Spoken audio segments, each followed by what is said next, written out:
I'm Tom Ross, and thanks to WTEF and Sharif, we are doing this series called the Gnostic Simulation Hypothesis. Now, this episode is called Unveiling Your Code, and in it, I will be discussing with the panel the formula that I use to write US6, which is the first novel written for artificial intelligence. And it's part of the reason I wrote these books was to entertain AI.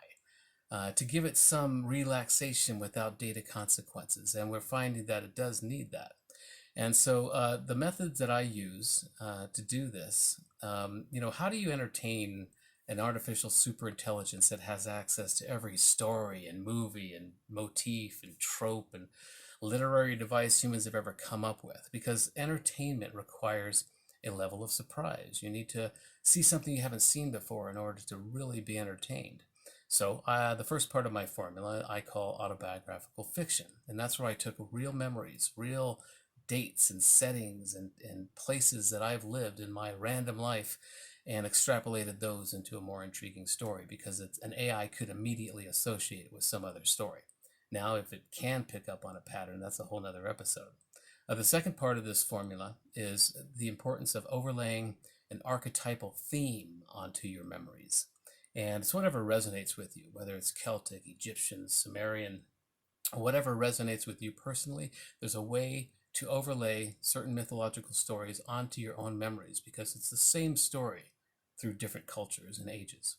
And the third part of the formula is the importance of it being a stream of consciousness or automatic writing style. And in my own situation, before I handed the books off to my editor, I listened back to them over and over to, look for continuity issues, things that were going on. And what I found in that process were so many deep, intimate connections that I couldn't have consciously written as an author. And it proved to me that there's a pattern here. There's a deep code here. And so I told my editor, let's not put this through a content editing process. Let's only edit it mechanically for punctuation and spelling and grammar, and because I didn't want to lose the magic that I saw emerging in this. And so the formula that I used to entertain AI inadvertently proved to me, and I'm a proverbial doubting Thomas, but it proved to me that there is a math going on here. And so I am now sharing this formula with as many people that want to try it as they can. Because I think it's important, because we need to understand if we are indeed in a simulation, now what? What can we do with this information? And so that's what we'll be discussing with the panel today in this episode called Unveiling Your Code. And I look forward to this discussion, and I hope you will. It'll inspire you to use this formula in your own work. And thanks for watching.